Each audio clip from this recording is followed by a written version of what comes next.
Hey everyone, it's Monday night, 9 p.m. EST, and that means it's time for the Clown Fiesta podcast. Uh, Nice. round two, yeah, round two of the playoffs. Oh yeah, brought to you by myself, Blue Jay, and JNT 250. Round two of the playoffs definitely a lot spicier than round one. I think you would agree, would you not? Yeah, more entertaining, that's for sure. Not as Yeah, much like stompage. and it's not that the first round was like anything terrible or anything like that, but there was a lot of 3-0s and like there wasn't like well, I don't even know, was there any series that went 5? Was In the there? first round, no.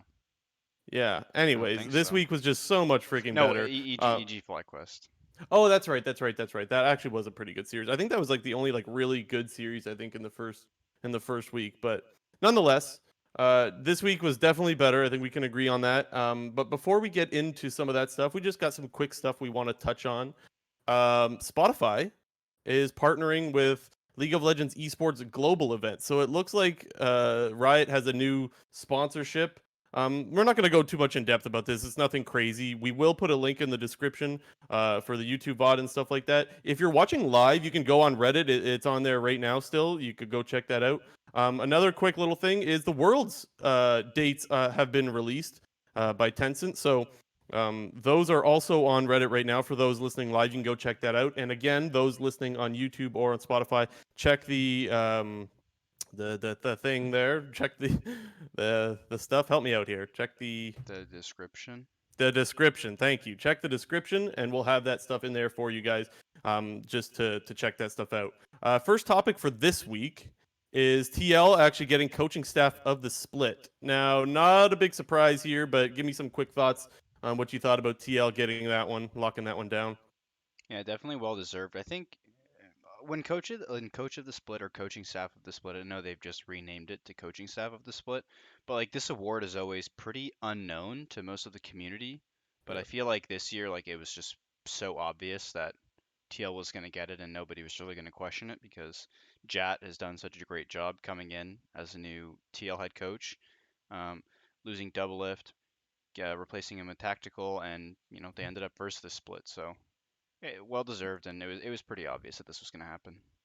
Yeah, it definitely was. I don't think there was anybody that was going to vote against you. When you go from ninth place to first place, I think that calls for coach of the split or coaching staff of the split. Which also, let's be honest, like that's a good change. Like there was so much speculation on how much this coach was doing and how much that coach was doing for like all of the teams, all of the time. And honestly, it to me, it very much should be a full coaching staff award. And you definitely saw improvements from last spring. I think this really spoke to not just like oh, we got Jet, so we're better now. But like, it really helped out. It must have helped out with communication. I'm sure there was a lot of talk about not everything being properly communicated last split. And not only that, though, I think that this team just got better for. Let's be honest, the elephant in the room, Doublelift left, and it's not that Doublelift is an awful player, but like he was a bad teammate for Spring. He's not a bad teammate overall, but he was a bad teammate for Spring. You had a player saying that the Spring split doesn't matter. He wasn't really trying. They were getting dunked on bot lane. And I think that just having a new coach come in can totally change the atmosphere and having a new player. So I think it's a combination of those two things that brought TL to the top spot in the league. But yeah, congrats to TL coaching staff. Well deserved. I don't really got much else to say on it other than that. Yep. All right, let's move on. Let's get right into the second round of playoffs because holy shit was this week super good. We'll start off with the C9 and the FlyQuest series. Ended up going 3-1 FlyQuest. Not a lot of people saw this one coming. What are your quick thoughts on this one?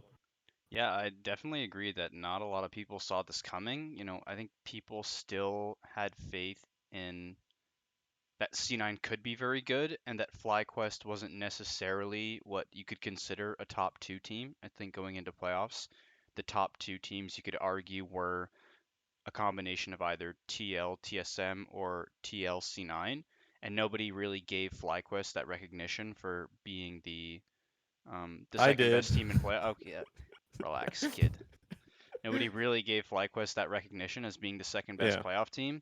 And, even with the result of the last week going 3-2 against EG, I still think, they came into this series as the underdog, but this series was pretty insane for the most part. We had some really big underperformances from a lot of the C9 members, and pretty much everybody on FlyQuest stepping up to the plate. I can't think of any player who had a bad series, or if that, even a bad game, because you could argue the one game that they lost, they should have won.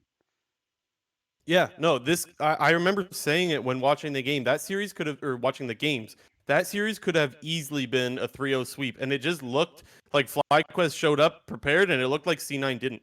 And to your point about like FlyQuest being the underdog in this one, I think that was pretty universal. But I think that wasn't so much we don't think FlyQuest is that good. It's just we all expected C9 to bounce back. There was so much talk about their scrims looking good. And I know isn't that just the oldest story in the book, scrims, right?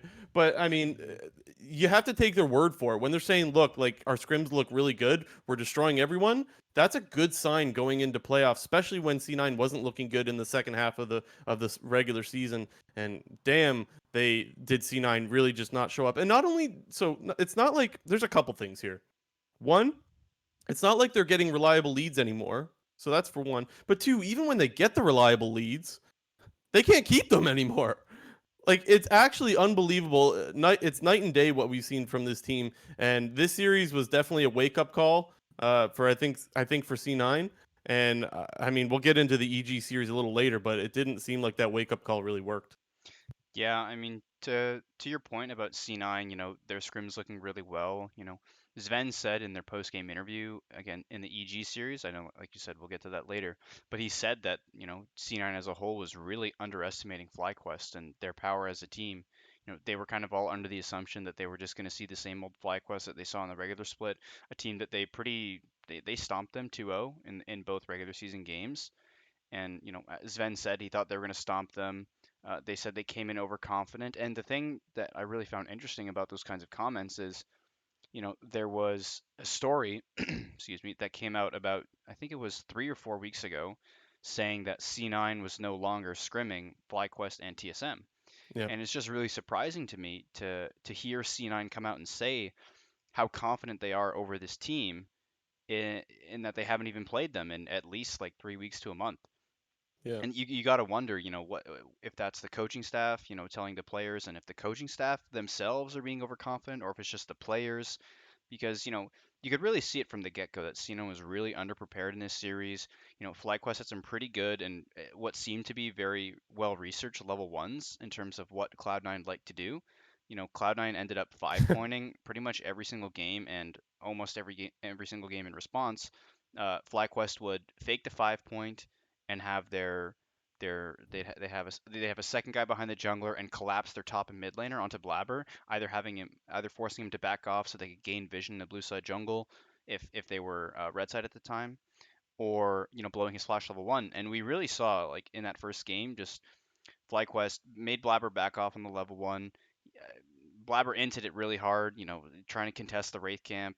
But just from level one and like level two, FlyQuest really took control of game one. In terms of the C9 side, it was kind of a write off for that game because it's so difficult to win when your jungler is 2 levels down already, like 4 minutes into the game, especially playing a super, not necessarily aggressive champion, but a champion that requires you to hit level 6 and then be very aggressive in the Nocturne. So it's really hard to, look at game one and, say that, oh yeah, C9 got destroyed or FlyQuest really outperformed them, because when you're put in such a difficult spot right from the get-go, especially with the champions that you're playing, it is really hard to come back from that. And I think FlyQuest just did a really good job all around the board, just all around, I Rift. guess. Yeah, the Rift. Oh yeah, there you go. In terms of their draft preparation and what they wanted to accomplish, their early ganks and setup, and their dragon control. I think dragon control was the biggest problem in this game for C9. I'm again going to reference the Sven post-game interview that they said, referencing back to spring split and early in the summer split, which their most successful strategy being drafting around the bot lane, getting aggressive bot lane picks and making sure that their bot lane has agency for them to be able to take control of these early dragons and, kind of snowball a bit of a lead off of early dragon takes. And we saw in the series that C9 had no dragon control for almost the entirety of the entire series. I think they got, I don't know off the top of my head, but it feels like they got only like one or two dragons in this entire series. So I kind do of know crazy. that FlyQuest was heavily they were in charge of the Dragon Pit. Let's just put it that way. Not even just Drag Pit, Baron Pit too. They were control over just about every objective throughout the whole series. And I love that you talk about the level ones because like that's what really stood out, right? The game wasn't even 3 minutes in yet. Blabber's griefing. It seems no one knew what was going on. It was so strange. And you're like, okay, and you mentioned it was a write off. So many people were like, look, like this is like nerves, playoff nerves, fine. Like that, you write off game one. But then we never got to see that comp come back again. And I thought that both teams actually had a good draft. And I really do think that that comp, specifically for Cloud9, fits their play style to go in, let's fight. But then the rest of the series didn't change much. Like, sure, it might not have been level one all the time. Well, I mean, there was level one invades and stuff like that. But the point is, Blabber was a liability almost the whole series. Like he is forcing every possible fight that he can right now, which is a huge problem. Like if you're not winning, so before all season long they've been winning all spring and the start of summer split. They've been winning these early fights. But if you're not winning them anymore, now you're just running it down, right? And that's kind of what's happening. And I haven't seen anything that looks like they're going to be able to fix it anytime soon. Yeah, it's the reason why I think C9 is, they've dropped off quite a lot, and especially towards the end of the regular season, and from what we've seen in these playoff series so far, is Blabber just seems to be super, super aggressive. And obviously, as spectators, we don't know if that's him making those calls to go in or if it's the team. It's some sort of miscommunication within the team and him going too early or him maybe potentially calling for fights that aren't there. But we see especially in this series, we saw a lot of plays where Blabber's either going in way ahead of his team, or he's trying to force losing fights, or is trying to force onto multiple members of the enemy team, or going too deep for a member of the enemy team. But it just seems really weird, Yeah. the communication between Blabber and the rest of the team. When we see C9 have proper setup for their team fights, they're a great team.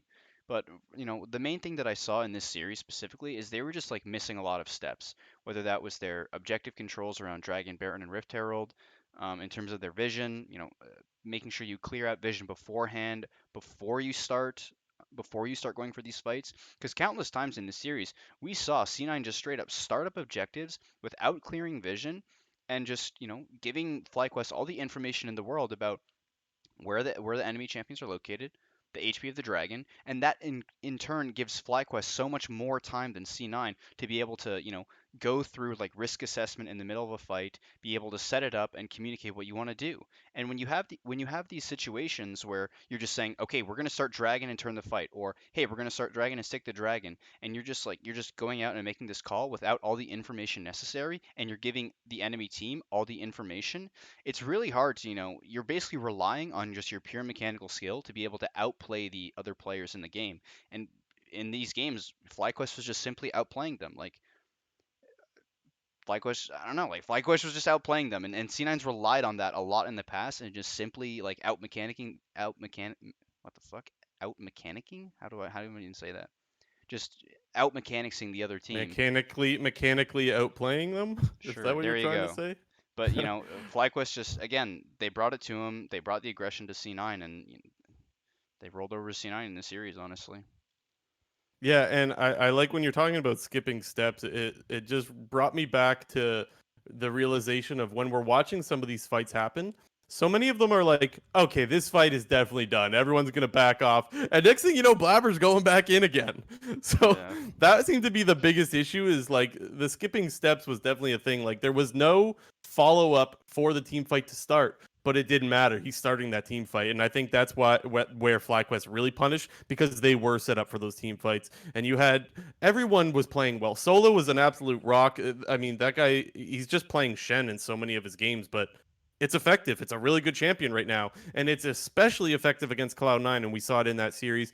Ignar's Thresh was great. I want to remind people of that amazing flay that we saw when Niski was on the Akali trying to get to the back line. He stopped the Akali mid ulti. It was such a nice play by Ignar, and yeah, just I mean, let's be honest, all the players showed up, but yeah, those two players really showed up in that series, and I think that's one of the reasons why FlyQuest is moving on to Worlds now because of that. I will say there was some good things from the Cloud9 side. Like I thought Sven had a great series. I do remember there were some errors. Like, let's be honest, he was playing hella aggro, so you were getting the good with the bad. But he was absolutely popping off. I think it was in game three. They ended up, I think, throwing that game. Yeah, Um, when he face checked the mid brush, that was pretty yeah, unfortunate. uh, however, like I can't just forget how good he looked at the start of that game. Like it was unreal. It was a whole new. It felt like we hadn't seen this Ven all year long, and I think he's starting to realize, like, look, if our jungle mid aren't going to carry, which is what's been happening all year long, I think he's starting to realize, look, it's my turn to kind of step up, and I thought he did that a little bit in that game. Yeah, I think we're going to see a little bit more Ezreal Yumi out of Cloud9 if it's left available for them in the rest of their playoff run. But yeah, anyways, FlyQuest looking good, C9 looking bad, and that's why you had FlyQuest coming out 3-1 in that series. I don't got too much more to say. We're going to talk a little bit Oh, more about these really? teams a little bit later. Do you have anything Oh, else that you want to go on to about these two or about oh. this series? I had kind of a lot more.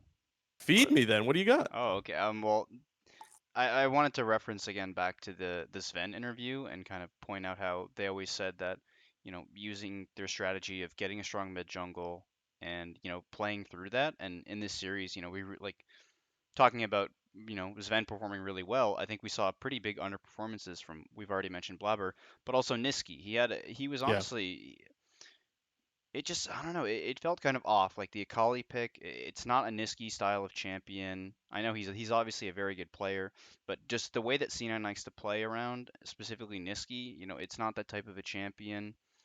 And that was their big downfall, I think, in this series was their failing mid jungle. Because Ven talked about how when they were on a style in this series that they weren't super used to playing. They had Licorice on the carries, which I actually thought was pretty good. I think Licorice actually performed pretty well overall in this series, but the main yeah, me problem too. with it was the team not knowing how to play around his Vlad and playing around his GP. Quite often we've been seeing Licorice on this primarily the Set and the Ornn. In these last couple of weeks, two champions that he's great at. He knows exactly, what his role is. The team knows what his role is. But in these sort of games, it was really Licorice is doing a great job of dealing damage in these fights, but the team didn't really exactly know how to play around it. We saw him getting a lot of early leads in laning, kind of bullying around Solo's Shen in the laning phase. But Shen is a much easier champion to execute on than carry top laners. I think Shen is actually like the perfect champion for solo. FlyQuest plays heavily weak side top lane, and like you just have you have your laner pick Shen. He sits down, like he sits in lane, can easily go down like 10, 20 farm. Shen always has a great impact on the game, being able to ult to any play on the map, and basically can create teleport advantages. So I really liked Licorice on the carries. Obviously, the team didn't know how to play around it, but I think primarily like the failing part of this series was the mid jungle.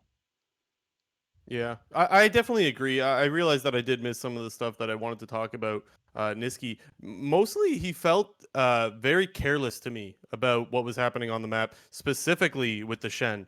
The amount of times that he died to Shen ulti in this series, like he would get aggressive when he was playing a call, he would try to 1v1 the LeBlanc. The LeBlanc would obviously have Shen come join, or the same thing later on in the series when he's playing Zoe into the Malzahar. Malzahar would just ult the Zoe, and then Shen would come and help him. Like I'm sitting here wondering, like, is he even aware that Shen is in this game? And like that's pretty solo queue mistakes, not gonna lie. Like that's not something that should be happening in an LCS playoff game, and it happened a lot to Niski. To your point about Licorice, I also agree that I thought he looked great in the series. The Vladimir I'd like to see more of, but that game didn't really matter because it was kind of already lost level one and two with Blabber having died twice, I think before 3 or 4 minutes. So Yeah, he I died two wouldn't mind times in seeing like more of the 3 minutes. Vladimir. I feel like he didn't really get that great of a chance to really play the Vlad too well or show what he can do on it really. Yeah, and one other player, just before we move on from this series, I really want to shout out was Santorin. I think he had Santorin right now is probably the best we've ever seen him in his LCS career. Totally agree. Yeah, he whipped at the Lilia in game two, and pretty much, after game two, pretty much forced C9 to permaban it for the rest of the series. And I just think this guy, he's been playing really, really well. He has such a wide champion pool. It's really hard to ban out this guy. Like he has really top tier play on champions like Trundle, champions like Set for himself, champions like Volibear, and now the Lilia. And basically, when you have a jungler who has like four jungle picks that are almost top tier, it's either you have to make the decision to ban the three and pick the one, or you have to leave them up all four and basically Yeah. allows FlyQuest to sort of like pivot in their draft any way they want to.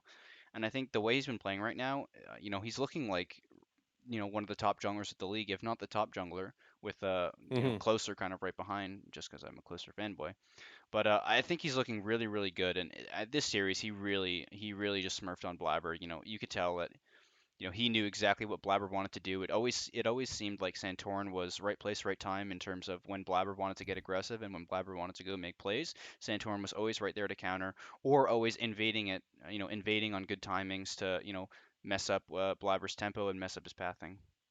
Yeah, no, for sure. Santorin to me is looking like the best jungle in the league right now. And if it wasn't for the I would first agree. half of the summer split, he would have gotten MVP. It's just that Blabber was absolutely popping off, and now we're seeing a new Blabber that we haven't seen before, honestly, or that we haven't seen this consistently. Yeah, I think that's about all Um, I I, got now.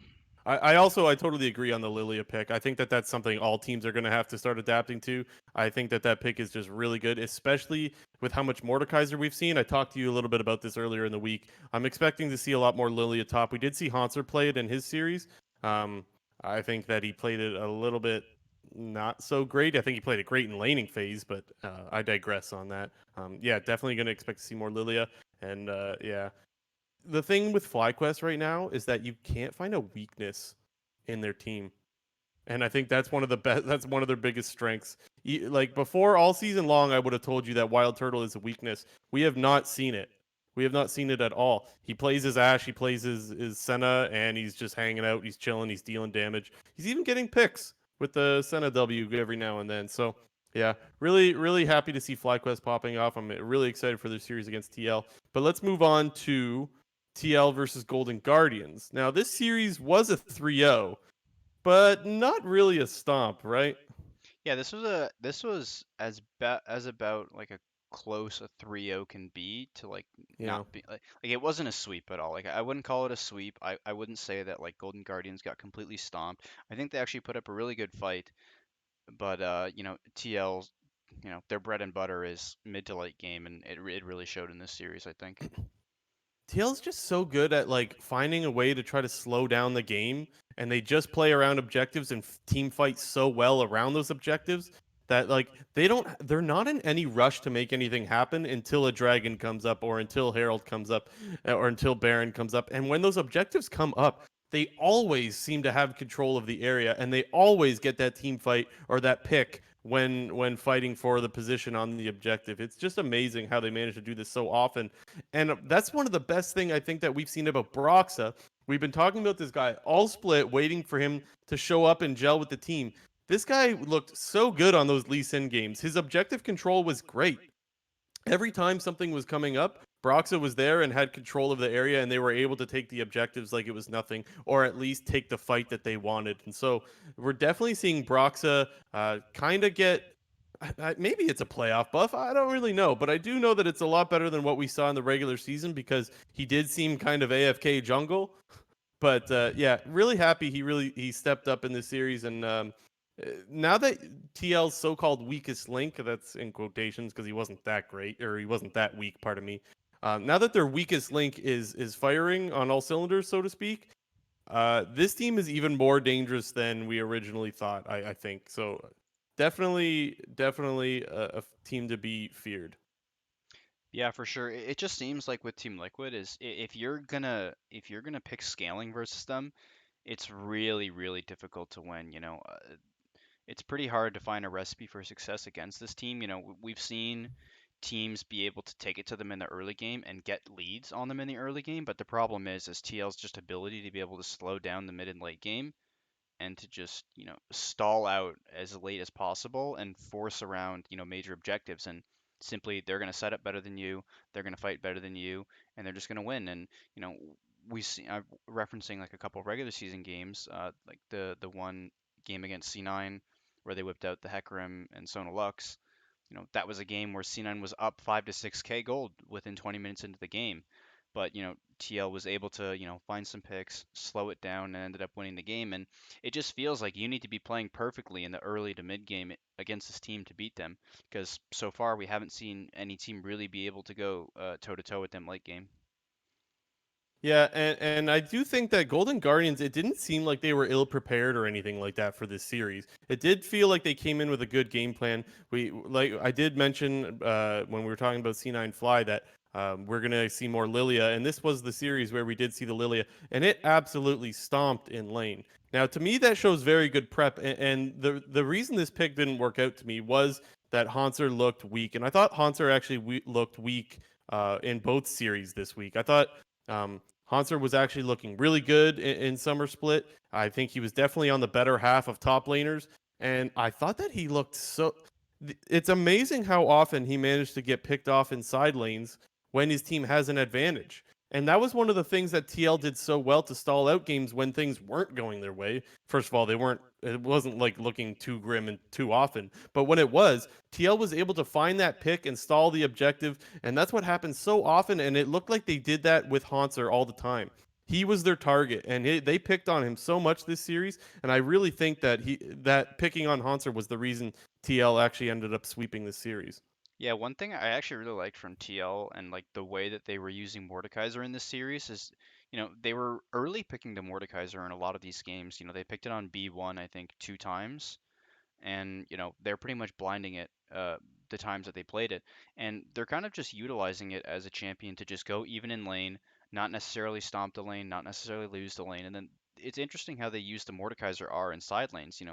They'll have Impact be side laning against in this series, for example, Hanser, and he'll just simply Mordekaiser ult him and just sit there for 7 seconds and wait for the rest of the team to collapse. And I thought it was really interesting how they were using the Death Realm just as pretty much gank setup. Normally you're thinking that a lot Yeah. of teams or players are using the Death Realm to help play weak side for your top laner, whereas if you're getting ganked top lane, you can yoink it and turn it into a 1v1. But in this case, TL was using it somewhat aggressively as gank setup, so I thought that was super interesting. And as you say, Hanser getting picked on a lot in the side lanes. You know, definitely didn't have his best series, but I like you said, I liked his Lilia pick that he pulled out in counter to the Mord. Yeah, and if we're gonna talk about Golden Guardians and where they looked weak and where they fell short, I actually just want to talk about where they looked really good. Not surprised to anyone, their bot lane. Their bot lane looked so good all week long in both of their series.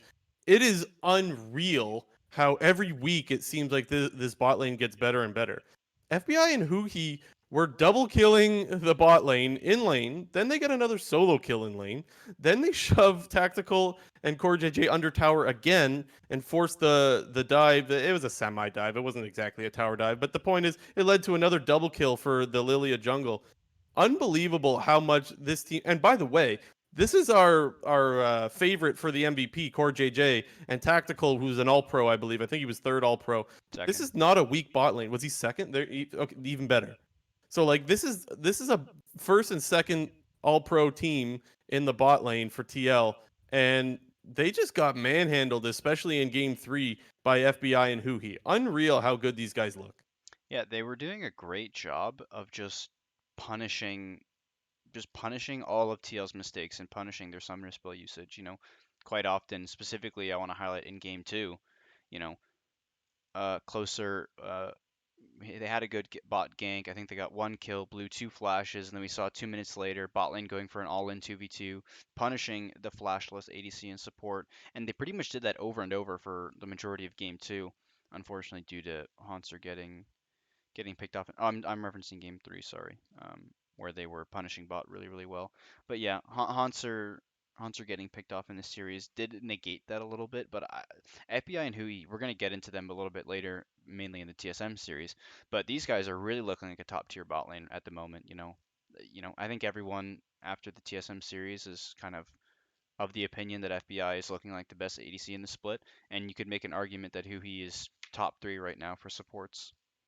He looked like the best support this week, that's for sure. Out of all the supports this week specifically, Huhi was definitely the best one on the Rift, and that showed in this series. One of the things that I wasn't too happy with was the Lucian pick in Game 3 out of out of Demonte. And while I don't think that this is like an awful pick in general, because Lucian did get buffs recently, and you want to try to be aggressive against Jensen's LeBlanc, it doesn't seem like you can do that against Jensen.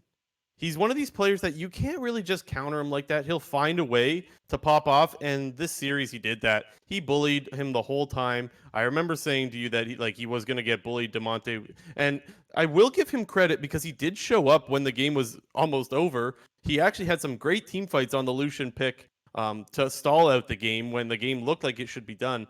But it was just too late at that point. You're not going to scale that well with a Lucian. The LeBlanc will scale better than you, and Jensen definitely did in that game, and he took over.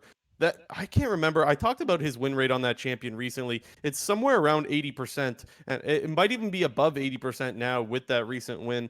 He, I think that Jensen should start getting almost the Bjergsen treatment, where like you have to take away this guy's power picks or you're just screwed. He absolutely destroys every team he plays when he gets the LeBlanc, when he gets the Akali.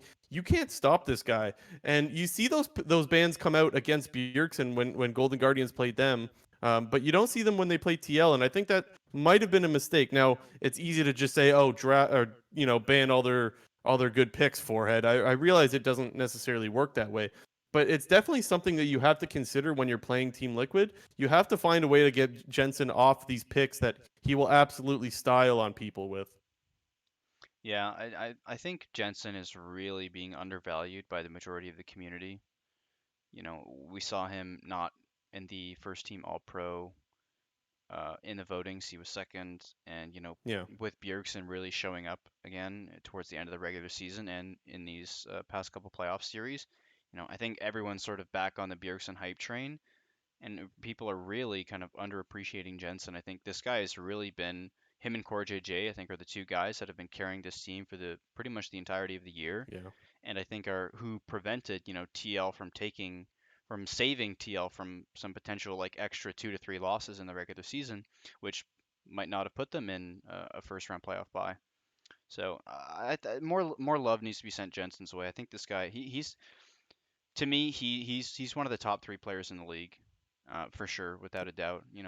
Recently, I guess I would go top 3 being Bjergsen, Jensen, Core GJ, but for the majority of the whole split, I would have had Jensen up there the entirety of the time, whereas Bjergsen I would not have. Definitely not in the first half or the first 3 quarters. yeah. I could see that. I can agree with that. And if we're going to talk about Jensen carrying this team, I think you also have to talk a little bit about Core. Now, I don't want to go too far into Core JJ because we say this every week, but that guy's Bard is good, man.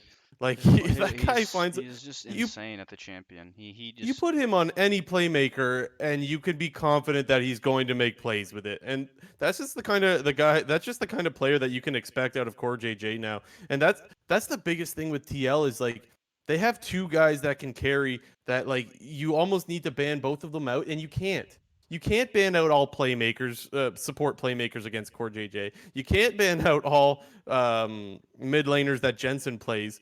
It just feels like you're stuck in a really difficult spot trying to draft against this team, and then their objective control is great, and I think that's why you can have a good series like Golden Guardians had and still lose 3-0. yeah. I mean, I was for the most part I was pretty impressed with most of the Golden Guardians their play in this series. They had a couple hiccups, both in game and in draft. Game one, honestly, I think Golden Guardians probably should have won. Hanser kind of ran it down a little bit at the end and kind of cost them the game there. But I think if you play this series again, maybe it's not a 3-0 in TL's favor, but I definitely think games will be close again. And Golden Guardians, really looking really good coming into these playoffs. I don't think people were expecting them to be this good, especially in terms of their bot lane and FBI and Huhi. People, for the majority of the split, people were only talking about closer. Yep. And FBI and Huhi definitely getting a lot of love. Send them love, not hate. Yeah, honestly, you're right. Whereas, like, so there was a lot of people that thought Golden Guardians could be a good team this split. I don't think anybody thought that they could be this good. Um, Really crazy how they turned it around. And like you mentioned, they had a gold lead in game one, but I think they had a gold lead in game two as well. But That problem that They, we've talked they, about with this team all season long. I'm pretty sure they were ahead or in early game in all three games against Team Liquid. Were they? Maybe in game three as well then. So, but the issue that comes back to this team, and it's hard to pin this on them when you're playing against the best team in the league. But the criticism about this team all split long was that their early game was great and they would kind of fall off or lose games in the mid game. And maybe that's the reason why they finished 9-9. And unfortunately, we know that that's the reason why they lost this series 3-0, because if you're getting that many leads, you should at least walk away with one win in the series, and they didn't walk away with any. But um, do you have anything else? I don't got too much more to say on this series because we're going to talk a little bit more about these teams still a little bit more later. Yeah, let's move on to C9 versus EG. Another 3-0, but another series that on paper it was a Not a 3-0, but clean one. it was definitely a lot closer. You know, it definitely wasn't the cleanest series out of C9. I think people were expecting C9 to have a much cleaner series versus obviously a much weaker team in Evil Geniuses. But I don't know. It was interesting. It was an interesting series. The thing that if you're a fan of the LCS, this series should worry you because C9 was the team that we were so hyped for so long to send to Worlds, and we ain't getting that squad anymore. I after this series, I officially let go of the old Cloud9 that we've seen, the spring Cloud9 and the first half of summer. I'm letting go of that until I see it again. I don't think it's impossible to see that Cloud9 again, but I'm not expecting it anymore because series in like for the last two series, I expected that Cloud9 to show up. It didn't. I expected that Cloud9 to show up more towards the back half of the summer split. It didn't. They struggled to win games against teams like Dignitas. They struggled to win this series against EG. All of their games were a struggle, and I can't hold on to that Cloud9 anymore. I just can't. They don't look that good, and it's time to worry because this was the team that we were so fired up for, and now there doesn't seem to be a huge reason to be excited about this team anymore. Yeah, I mean, like I was mentioning in the FlyQuest series, like it's kind of the question again is if they're coming into the series overconfident. Because it seems in the series that they did, there was a ton of scrappy games. There were a ton of just constant fighting going around the map, and it didn't seem very calculated. It And was how many just, times do you have to lose fights to lose that confidence, right? Like if they are coming in overconfident, why? I mean, Because they it's haven't funny. looked good in a long time. I am referencing. I constantly go back to the Sven interview and their post-game interview that they had at the end of this series. But I also watched I Will Dominate, who's now obviously a partner, not a partner, Yeah. but he signed with Cloud9 as a streamer. But he did an interview on his YouTube channel with Blabber and Niski after this EG series, and they both, still think that they're as confident as ever. They said they haven't lost their confidence. Yes, they were maybe a little bit underprepared in the FlyQuest series, but even after the result of this series, they still feel very confident. They have faith in the strength of their team. They say they're still smashing all their scrims, so could be a little worrisome that they have, maybe some blind confidence based off the results of their most recent games. Counting the playoff series, I guess they'd be 8-8 in their last, yeah, is that right? 16 games. Yeah, they'd be 8-8, and no, I was just making sure I got the record right. But they're only 8-8 in their last 16 games then, and you know you can't be playing balls to the walls when you're 8-8 in your last 16 games. And as a C9 fan, it makes me a little bit worried going forward if this team is gonna maybe continue with the same false confidence and not giving the other team the respect they deserve or necessarily doing the proper preparation. Yeah, and let's be real. So I want to say, like, confidence is not a bad thing, but overconfidence is. And when you're not winning, there's no reason to be that confident. When you're not looking good, why do you have that much confidence? So that to me speaks to overconfidence, in my opinion. And so that's where the worry comes from there. Um, the other thing that I want to talk about is like this series, even though it wasn't great from Cloud9, they didn't look as bad as they did against FlyQuest. There were signs of the old Cloud9, but there was also just so many signs of the new Cloud9, so to speak. Because there were so many plays where they're running it down, and there were so many plays where Blabber's making some really flashy plays, and then Niski's getting picks and stuff with his TF. But then there's plays where like Niski's pulling random blue and red cards that shouldn't be pulled, And some of them, let's be honest, some of them could have been. We talked about this. Could have been because Cassio was running the cleanse, so it could have been on purpose that he's pulling these blue cards or red cards. But there were some of them where it was just like you need to pull a gold card on that play. A pro player pulls a gold card, and there was many of them. And so it was like I couldn't figure out what Cloud9 I was watching. Like it sometimes it changes from game to game. Like, oh, they look good this game and they look bad the next one. This was like it changed play by play. Like one play would happen, they'd look great. The next play would happen, they would throw it all away. And it was like, yeah, you got the 3-0, but like this was against a team. EG did not look good at all in this series. Yeah, Like game one, how many Barons do you need to close out a game? They yeah, got 3 Barons in game one. EG really underperforming in the series. We definitely got the worse EG as opposed to the better EG, which we saw in their Yes, first round series against FlyQuest. But C9 going back to a little bit of the old style I was mentioning before, giving them a better bot side with some aggression and some agency. Sven again having a pretty good series for the most part. Relying on in game one, the crazy Senna scaling. God, that champion is obnoxious. In that first game, he's auto attacking people from like half the distance of the base. Presumably he's like he's got to be like 140 stacks or 160 stacks like plus on Senna. Probably like 800 and 850 range plus when you add rapid fire and glacial augment into that, you're literally getting auto attack from across the map. I remember at one point in the game, they're like hitting top tier 2 tower and Sven's auto attacking it yeah. from in the jungle. He's in the jungle auto attacking tower He's over a almost wall. at Krugs. He's I almost know. at Krugs. Yeah. C9 pretty reliant on their scaling in that game, and definitely some missteps by EG. They got like 2 inhibitors only and like a total of 3 Barons or something like that. They like barely broke the base. You know, EG really didn't look very good. It was kind of disappointing because I think people were thinking that the series could have been a lot closer than it was. It was somewhat close and competitive, but EG going 3-2 against FlyQuest and that series being so close and C9 failing against FlyQuest, I think people were expecting a little more from this series.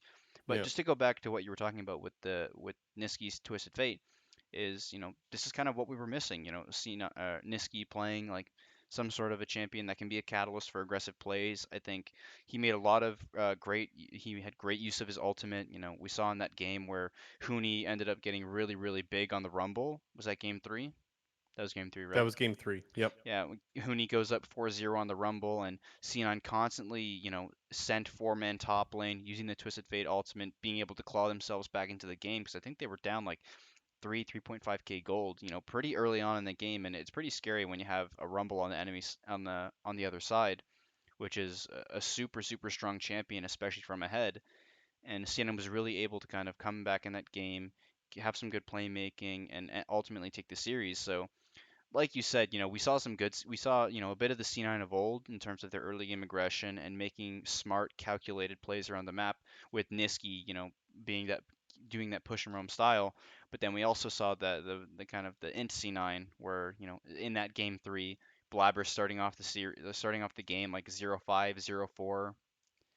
Um, but I don't know. It's On the Graves, right? That was the yeah, Graves he was game. playing Yeah. Graves, and it's really hard to judge C9 going into these next couple series because honestly, overall in this last week, they didn't look very good. There was some positive, but I think a lot more negative, and especially with the way we'll get to it in a second. But TSM being able to reverse sweep against Golden Guardians, it makes for a really good matchup.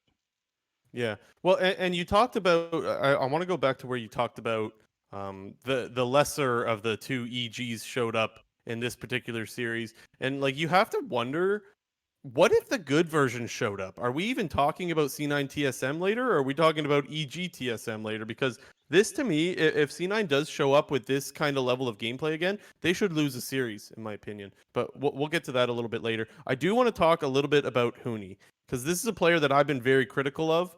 I thought that there were some times in this series where he ran it down, but overall, I thought he actually had a pretty good series, and we did see him on the Rumble, which is like a classic Huni pick. But we saw him play some Shen as well, and like it's really important that Huni can play those those role playing, champions where like you just need to be the body, you need to be the Shen that hits R. It's really important to see that, and we did get to see it in this series, and he was able to hold his own against Licorice, who had a really good Vladimir. We talked about his Vladimir a little bit before already, but this series specifically, he had some really nice hemo plagues, some really nice ultimates on the Vladimir, and so I thought both top laners in this series looked pretty good, with the exception of Game 3 when Huni is absolutely popping off, and then he got just really careless and got picked off like by Niski's TF, like you mentioned. Somehow that Rumble was 4-0 and ended the game 4-8, which is so tilting. But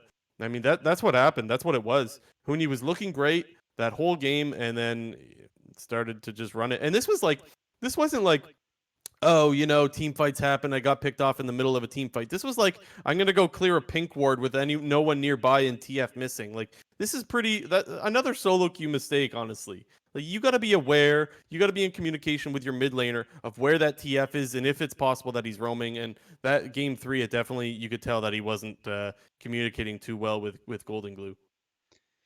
Yeah, I think Cooney had a pretty good series overall. Definitely sort of seemed to be the only, you know, performing player on EG. I don't think any of the other EG players had a particularly good series. And yeah, for the most part, kind of disappointing that, if you're an EG fan, like that's the version of EG that shows up and, in a potentially competitive series, they get 3-0'd and, they throw game one a little bit. Not necessarily throw, but they can't win game one with the lead that they had.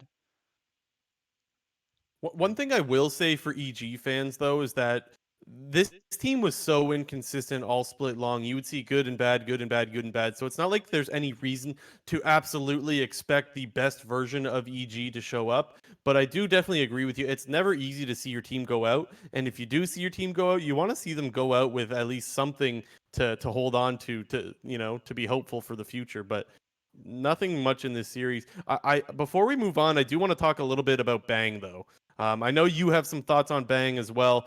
I remember there was one specific play in the mid lane where he's getting ganked and he's already CC'd, and before the play's even over, his hands are not even on the keyboard and mouse.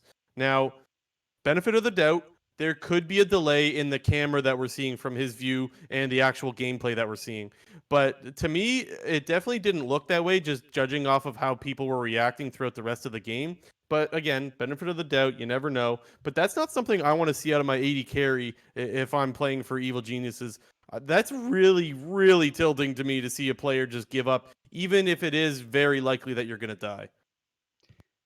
Yeah, Bang not having the best series, coming into this sort of roster of EG, I think, and even when Bang came to NA, I think everyone was expecting him to be, for him to perform a lot better than he has, for the most part. I think he's kind of another Korean import that's disappointed, in terms of, being super hyped coming in and not getting too many results by the end of it. Mm-hmm. But it's unfortunate. I think Bang, he's still a good player, but I don't know if he has, the right recipe on this current EG roster. Yeah. Definitely did seem a little off. And then there was also the picture there of We'll pull it up later, but when we talk about EG, after we'll get okay. into that. We'll get into that. All right, because yeah, there was another little instance. We won't get too much into that because yeah, we don't want to spoil anything for later, I guess. But also the one other thing that I wanted to touch about with Bang specifically, and this is something I meant to go back and look at, but I remember in game one he's getting Flame Horizoned, and I couldn't put my finger on what happened for him to be so far behind on the Senna. Do you remember what it was or no? Well, game one, Sven was playing Senna, so he was playing something else. Then I'm maybe confusing. Then there was a game where he was being Flame Horizon. I thought it was him playing Might the have Senna. been game I two could be then. confusing it with Sven playing the Senna, but regardless, there was a game, and I meant to go back and look and see why he was so far behind. I don't know. I guess I don't really remember exactly what it was, but it doesn't seem like you necessarily do either as to why he was so far behind. Anyway, it's really not that important. This was an absolutely sloppy series. I think we've touched on that so much. I don't want to see this version of Cloud9 go to Worlds.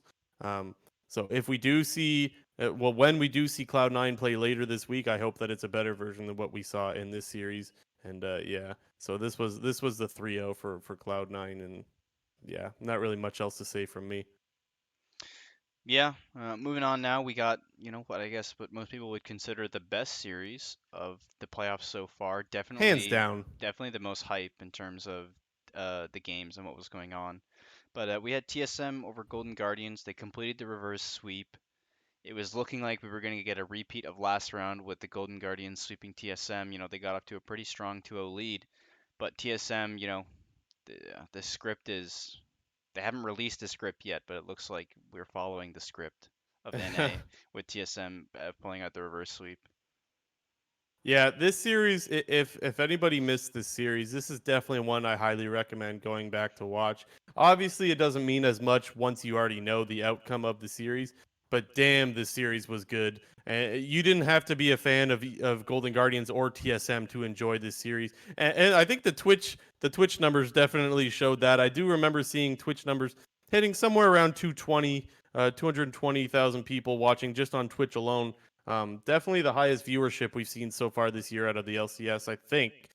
Maybe with the exception of summer finals, of course, but a great series. This was one where both teams showed up, and this is what you want to see out of every series. Golden Guardians and TSM both had respectable game plans, and we saw them pull both of those out in this series. Yeah, this is definitely what you want to see like come playoff time. You want to see two teams playing at their maximum and just having a great series. Like they're all the games in this series. I don't think you could say like players had like obviously players might have had some bad moments, but like all the players Yeah. are playing well for the most part. Like There may have been I bad games, but there was not a bad series out of yeah. a player. Let's put it that Yeah, way. but really great games all around. The drafting was like super, super interesting. You know, Golden Guardians doing their a bit of a repeat of what they did in the first round with throwing the five mid lane bans almost every game, or throwing mid lane bans whenever they could. In the last series and in this series, they went for the Akali, LeBlanc, Irelia bans. Also, is sort of TSM specifically can use Irelia and Akali as top lane flex champions, as Yeah, we they all can know that flex Broken that. Blade They can Broken flex Blade is that a mid great top. carry player. But Yep. Golden Guardians, sticking true to their strategy in what they also did in round one with going with the triple mid lane bans, and we got to see a bit of the Caitlyn pop up again. Back to the first series, the Caitlyn priority was kind of all out of whack. TSM was first picking it, giving up the Morgana in return, and Double was really getting put in his place. And then we had FBI playing the reverse of the matchup, playing Caitlyn into the Ashe on this one, and really stomping Double Lift. I think this was the series. I think everyone recognized that hey, FBI is going to be a star player in this league, and he will be good, and this is just there's like more like he's still going up. Like this isn't his peak. I think Yeah. FBI is still going up. Which is so crazy because this is a guy that was getting recognition last year. And so people thought like, oh, like there was talk last year about whether, FBI was warranting of an import slot. And that's where he started off his career in the LCS was does this guy deserve an import slot? After his first year, it was definitely a yes, this guy is deserving of an import slot. Now it's like is this guy the best AD carry in the league? He's in that conversation now, which is unbelievable how far this guy's come. And like you said, he is just getting better. Golden Guardians in this one, they came out of the gate on fire. Another player that we talk about so often is Closer, and this guy was insane in game one. His Volibear was everywhere. I think that he was able, I think he participated in a kill on mid, jungle, and bot lane by maybe 10 or 11 minutes into the game. He was everywhere. He secured the first two drags. So he came out like an absolute monster. And if we're going to talk about monsters, we got to talk about who he because this guy's Lux was insane, man. And there was a couple of plays that showed it. One in particular, the flash over the wall that where he saved your boy FBI. But he made two of those plays where Broken Blades Vladimir could have one shot his 80 the 80 carry, but who he saved him both times. So Closer and who he really looking good in this series for me. Yeah, I think that, this game one draft out of Golden Guardians was really, really good. It's just such an impressive draft, having the potential 1-3-1 with your Shen and your Echo, and then just having great powerful champions, especially in the early game, with Shen, Volibear, Caitlyn, and Lux. Like this, And with that, Golden Guardians had really, really good objective control. They played around Drake's really well. Um, I think Golden Guardians they were looking really on point in this series. Even in their losses, I still think they were looking really, really good. And it Yeah, just makes me really excited to see that we potentially might have a league now where, TSM, Team Liquid, and Cloud9 are not the only talked about teams anymore. For so long, this league has only been about TSM, Team Liquid, and C9 for the last almost 3 years it's been now. And we have yeah. these up and coming teams in Golden Guardians and FlyQuest that are pushing these teams to the limit and making very, very competitive series. And, it's going to make for a much healthier league and a much more exciting league. And overall, it's only going to benefit the rest of the system in the league. Yeah, for sure. Absolutely. And that's the good thing, right? Is that you can reasonably watch any LCS game and there's a good chance that there's a respectable team that you want to watch, and we couldn't always say that. The only game that you might not want to watch would maybe be CLG versus like Immortals or something like that. But Oh for the God. most part, there's so many games that you actually want to watch. I know we said we said we wouldn't talk about CLG anymore. We said we were done beating up on them, but seriously though, like these are teams that you can be excited to watch now, and Golden Guardians definitely showed that in this series. As the series went on, so we saw in game 1 and 2 that Golden Guardians took those two first games. I think that who he hard carried the second one. I do believe that, and correct me if I'm wrong. I think the second one, I think game 2, TSM had Soul. I think they had Ocean Soul. I think that was the one where who he was playing Bard, and he had managed to pick off Bjergsen on the Oriana in mid lane with a Bard ulti, Yeah. and that ended up. I think they ended up getting Elder. I think off that. I could be wrong, Yeah. but I just They got remember Elder and Baron and then they ended the totally game off of it. swung the game off that. And then when they're going to end the game, another Huhi Bard ultimate lands onto Doublelift and Biofrost. Doublelift didn't stand a chance once he was ulted by the Bard. He just got erased, and they ended up closing out that game as well. So yeah, I don't have more to say on Huhi because I think I've said it. This Yeah. guy has been amazing. I think that he was the best support over the past week for sure. He had a really insane series. His play on, his knowledge and use of the utility role, like playing the Lux, playing the Bard, was just so, so good. We saw numerous picks throughout the entire series with his Bard ultimates. Pretty much, yeah, makes the game-winning play in this game too that we're talking about. If for people who didn't watch the game, like we said, TSM had just got an Ocean Soul, who he ends up tossing the Bard ultimate onto Bjergsen's Oriana, who doesn't actually flash. It's pretty crazy to me that Bjergsen is kind of like greeting his spells in such a late game. I think at the time it had already been like 30 to 35 minutes, and you got to flash those ultimates. When you're getting Bard ultimated 30 minutes in the game, you're almost instantly dead. So who he making the game-winning play, looking really good. But then going into game three, we see a kind of a big switch up in draft on TSM side. They opt for the Broken Blade carry, picking Jax Yeah. as a counter pick into the Mordekaiser and the Volley Bear. I know I call Azael this on. one. I call this one the TSM's done fucking around draft once they gave Broken Blade his Jax. Yeah, Azael was talking about the Jax pick on the stream even before TSM locked it in. He kind of just was referencing how Jax is one, a good counter pick into the Mordekaiser, but two, is really able to shut down the Volley Bear, as Volley Bear's Q, his stun ability, is an on hit effect which can get blocked by the Jaxi. And TSM obviously, great minds think alike, and they pick the Jax. Broken Blade pretty much smurfs the entire game. By like 11 minutes, he was already like up 20 farm and chunking Hanser down to like 25% HP like on a repeated basis. And this is where we really got to see, like, I don't want to say like peak TSM, but like this is when TSM is like clicking and their playmaking's coming together. And you got to wonder like if Biofrost subbing in for treats, makes the rest of the team's job a little bit easier, as they're more familiar with Biofrost and they know how he plays, and that Biofrost, they know how the team plays around him and he knows how the team plays. And it really seemed that, from this point onwards, like, we kind of knew after TSM won this game three that we potentially were going to distance, and it was going to be a close Yeah. series from here on out. Well, and you talk about Bio. So first of all, I want to say that putting in Bio definitely did look better. It was very obvious to me. Now, Doublelift isn't going to come out and say I hate playing with treats, blah blah blah. But seemed pretty obvious that even from just watching the games, watching his interviews, watching TSM Legends, also even like it seemed pretty clear that he wasn't enjoying playing with treats and that he just wanted to play with Bio. And while I don't think Bio was anything crazy in lane, you just needed someone who wasn't going to run it in lane because treats looked really bad in lane in their other series. And so I think that that was the biggest upgrade for sure. And I think that Bio looked really good on some of the playmaking. We talk about who he's barred, but Bio had a pretty good bard too. And let's be honest, it wasn't to the level of who but he did have a pretty good bard, minus that dragon ultimate, the one where Spica goes in as Nidalee for the infernal soul steal, and of course Yeah. Bio had some pretty poor timing there. Freak let the whole world know what he thought of that ulti during his casting. Another good freak moment where he's calling out teams. Yeah, I'm pretty sure Freak said something along the lines of "Bio, who are you working for?"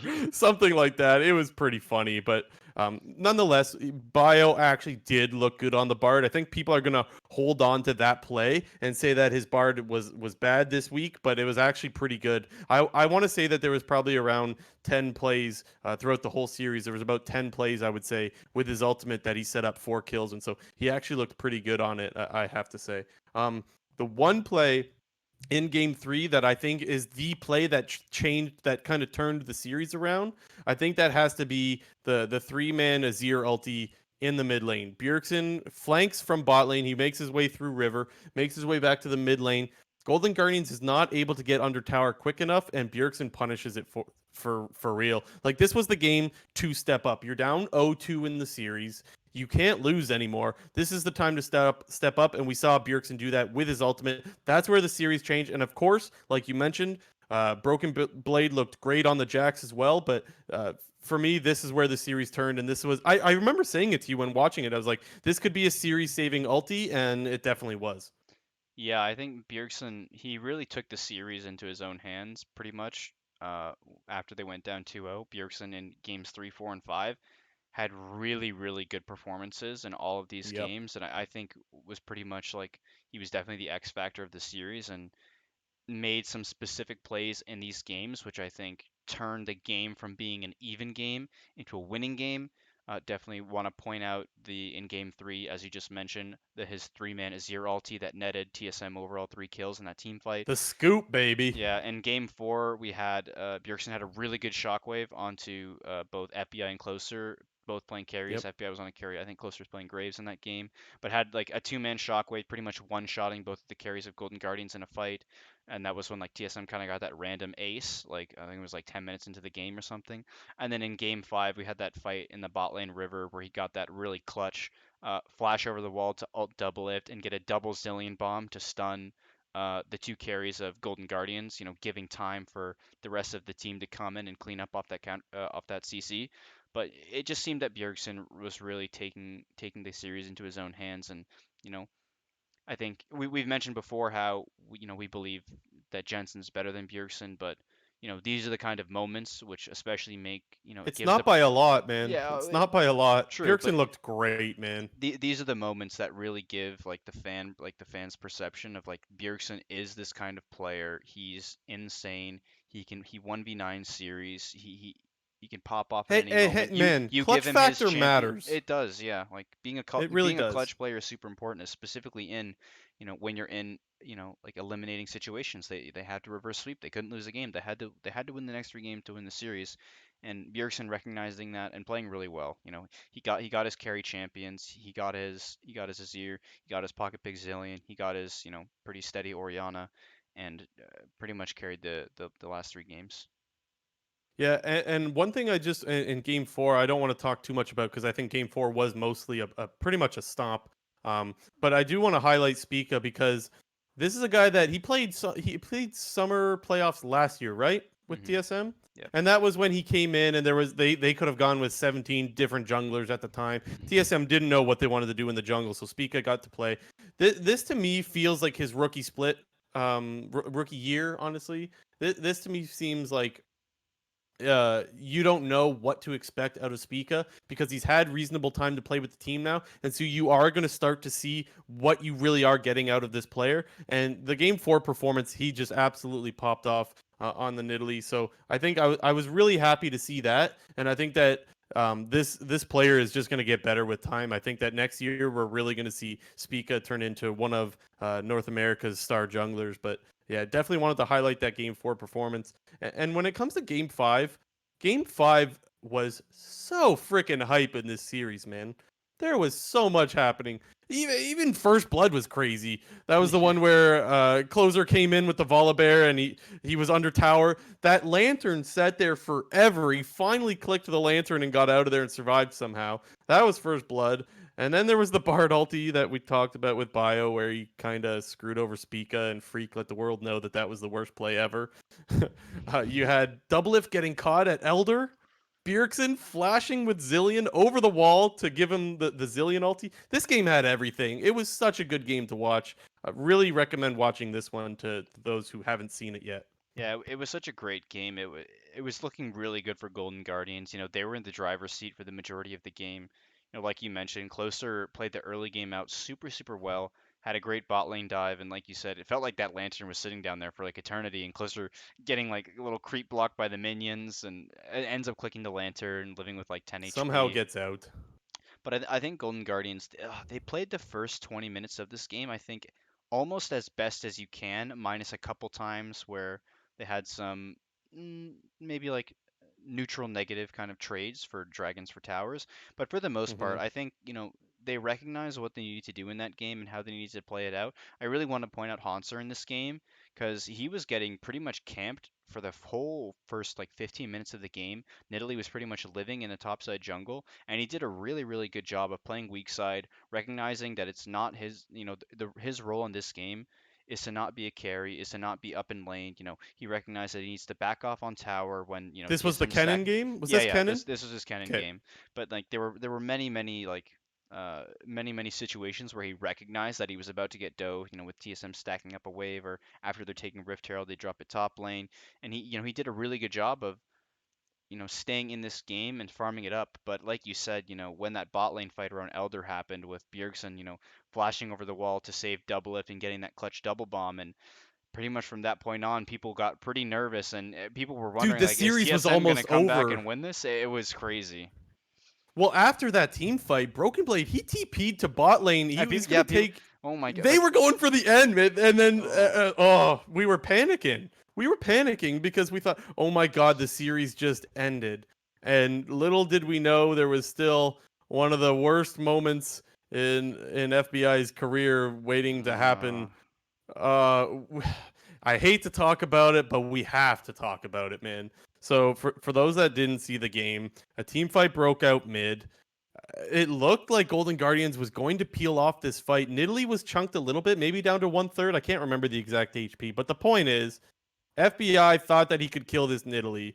He flashes in to kill the Nidalee, instantly gets stunned by the Bard Q, and then just dies.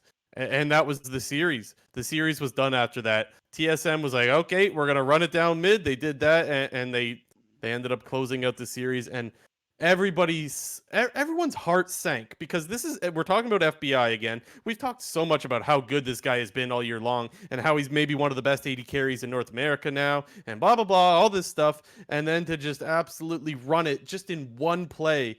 It's what everyone's going to be thinking about, and it's so sad because that is not the way that this player deserves to have his season end.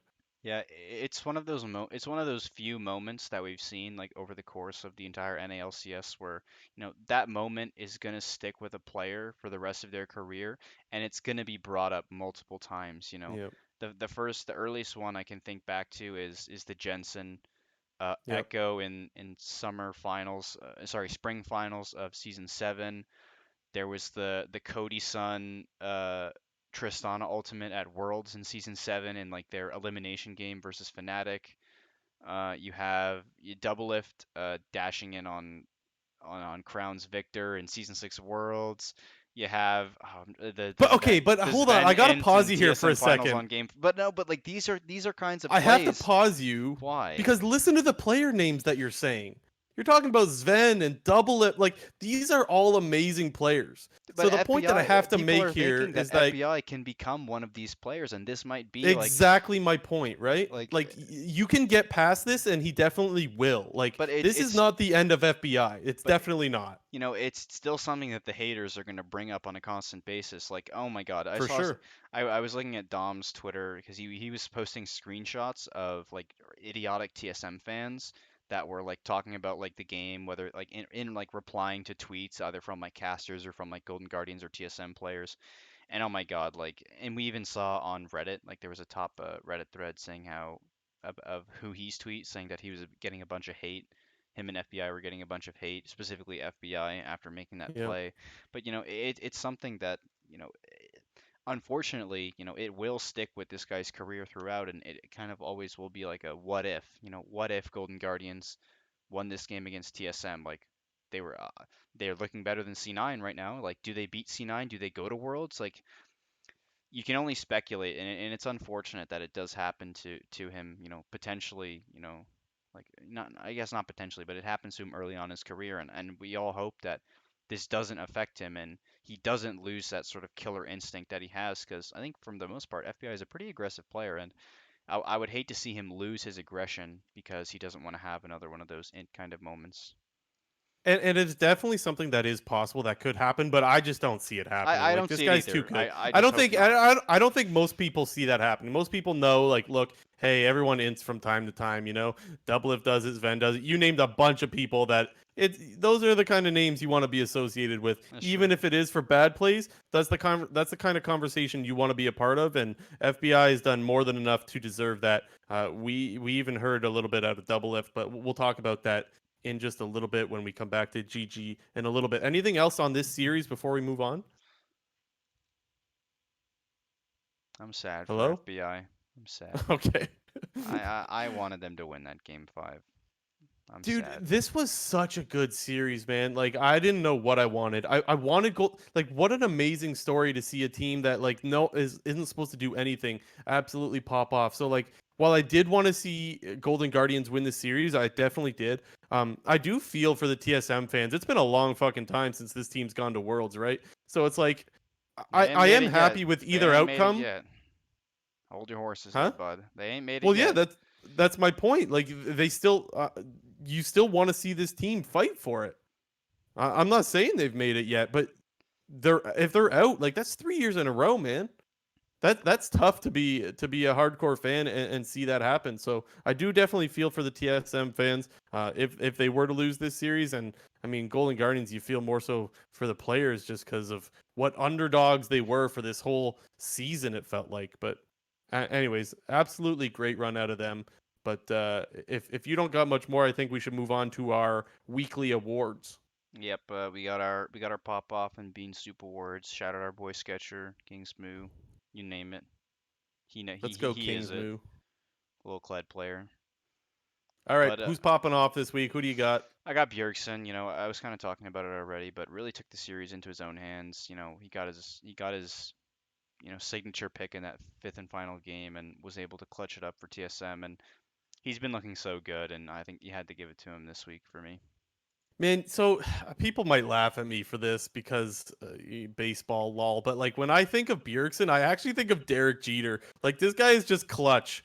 Like he's just one of those players that is always going to be good, and when it comes time to be there to show up for a game, that's what this guy's gonna do. And so like I think of Derek Jeter. He's it's such a weird comparison to compare baseball to League of Legends, but it really is what he is. This guy was popping off this weekend and is definitely worthy of that award. I was gonna say, just to give another comparison, I think he's kind of like a bit of an Aaron Rodgers. I think that's Mm, like because he's not at the top of the top, you know, top of the NFL being Super Bowl, top of League of Legends being international competition. He's not always there or not always showing up, but for the most part, he's a damn good player, and he's one of the top yeah, players. So when he's on, he's can be considered the best player in his position. yeah, absolutely right. For me, I had to go with Huhi. I don't think I need to hide just how fired up I was for Huhi's performance this past week. Holy shit, this guy was huge, and more specifically, the Lux. Right, them Lux plays, those shields, the flash shield, and there was also another play that was similar to it, just without the flash. in that same game was absolutely unreal. Like you could just tell this guy was on. Who he was on, whether it was Bard, whether it was Lux, but more specifically, the Lux was absolutely insane, and I loved seeing it. I was so excited to see more of it. But nonetheless, who he popping off for me. Uh, Grats to who he on really turning around his career. And for my bean soup, I got the TSM bot lane, but more specifically their bot laning because I thought their laning in their series versus Golden Guardians was really really bad. And I don't know if that's more of their laning being really bad or FBI and who he playing really well. I think it's a bit of both. But double lift, man, he like if you flip the nameplates, like you turn off nameplates, like you would think that FBI was double lift in that series. Like Yeah. FBI, he was really pushing double lift to his limits, and double lift actually giving a lot of respect towards FBI in his post game interview, basically coming out and saying um that he was better than him, specifically in the Caitlyn versus Ashe mirror matchup, and he himself thinks that FBI is the best. He's the best ADC in the league. But overall, I really didn't like what I saw out of the TSM bot lane.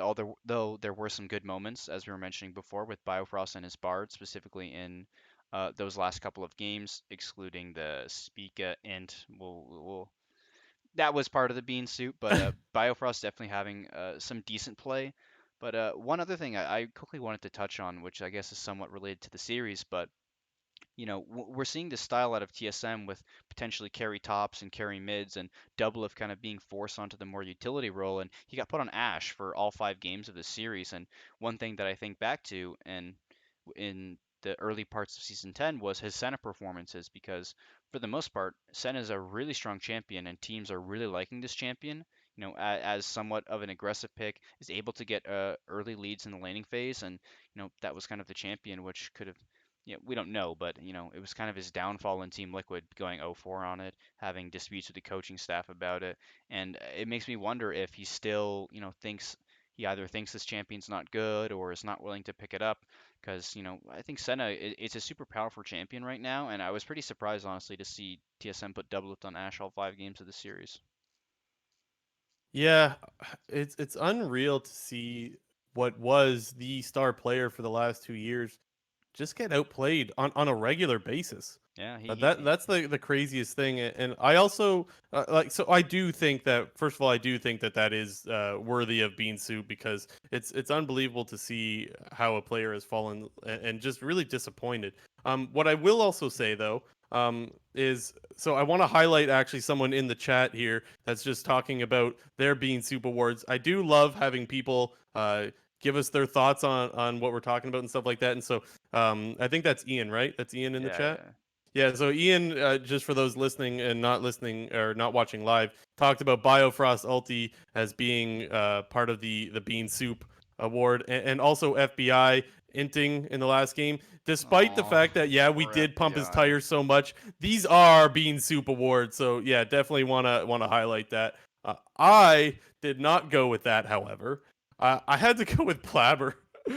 I can't believe how bad Blabber looks right now, man. Like it's almost funny, but it's almost sad. Like I don't know whether to laugh or cry because, especially specifically game one versus FlyQuest, where he's getting invaded and he's just sitting in the chickens, just hitting away with the Nocturne. Like, nah, this is fine. That to me was one of the weirdest things I've ever seen in a playoff performance, and it didn't end there. His aggression throughout the rest of the series, we've touched so much about it. We don't need to dive into every specific example, but he was bean soup this past week, and he needs to turn it around. But yeah, enough harping on Blabber for me. Yeah, well, there's the bean soup and the pop off. Right now, we're gonna move on. Just discuss. We've already talked about the series, but we just wanted to shed a little more light on the two teams that will not be playing any more games this season. We have Golden Guardians and Evil Geniuses. First up, we're just talking about Golden Guardians, but the future's looking really bright with this team, specifically with Closer and FBI. I think these are two players that are going to be star players in this league, and or maybe they aren't. They are going to be star players, but truly have the potential to be star players within this league. And Yeah. as we've been mentioning, Huhi's been looking really, really good. It's funny. I was thinking back to spring of season 10, where like they were replacing this guy for Keith role swap support. He got replaced by a Keith role swap to support. and now he's looking like one of the top three supports in this league. And But you know what though? I'm No glad. one I'm glad for. cared. No one was like, why would you put Keith in over Huhi? It was just, Yeah, why would you put Keith in? That's all yeah. it was. It wasn't like people were being like, Huhi's a god, you need to keep him. So, but yeah, your point is definitely valid. Yeah, yeah, the future's looking bright for this team, and like we mentioned before, like it's going to be exciting to have a league where there are more teams to talk about than just the C9s, the TLs, and the TSMs. Yeah, and I don't want to go on forever because we have talked so much about Golden Guardians and EG already, but I do want to say first of all, I think this was probably one of the best 9-9 teams we've ever seen in the LCS. This team is better than 9-9. Just the record happened to finish that way. You highlighted how Doublelift is talking about FBI maybe being, well, not maybe, just being better than him in this series, and even saying that he thinks FBI and who he will be better than Sven and would be better than Sven and Vulcan had they were to play them in the following series, which was also something that stood out. Another thing is that Huhi is unsigned after this year. So I would just want to touch a little bit about what this team's going to look like moving forward. I don't think this team's going to change very much. I think all the players probably enjoy playing together. I think the Golden Guardians organization, probably wants to have them back. The issue here is that Golden Guardians has been historically a team that has the lowest payroll in the LCS. And if you're Huhi, I'm asking for a much bigger paycheck than I was getting before, right? Like, you got to figure that this guy is definitely worth more than what he's making right now. And the only thing that I think is holding back Golden Guardians from coming back again and being strong next year is whether they're going to be able to afford to sign Huhi, which I can't believe I'm saying that, but that's the situation that they're in. Ultimately, I do think they will spend the money to get him back, but yeah, who knows if they're going to be able to afford him.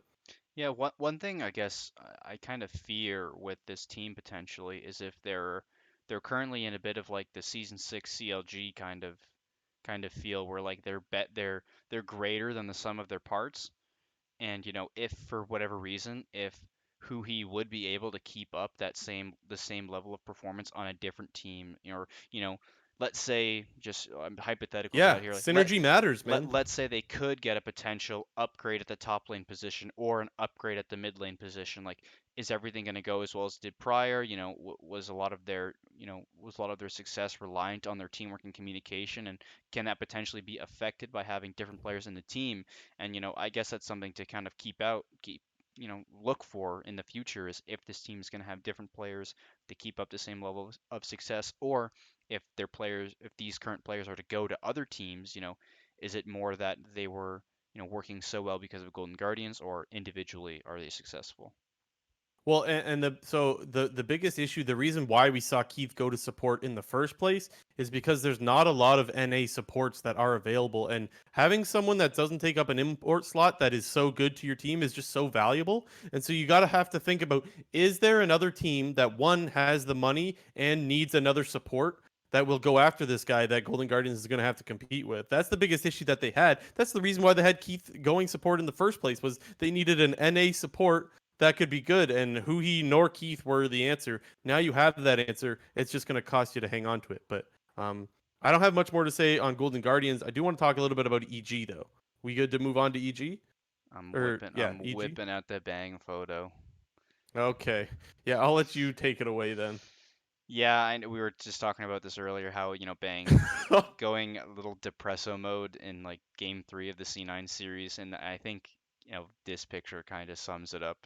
I think I took the Yeah. screenshot, like it was like the team fight right before the game ended in game 3, and he's clearly like super tilted, legs up on the chair and like head in his hand, and poor little Bang. He's got, man, like have you seen Bang's Twitter? He kind of goes like depresso mode a little bit.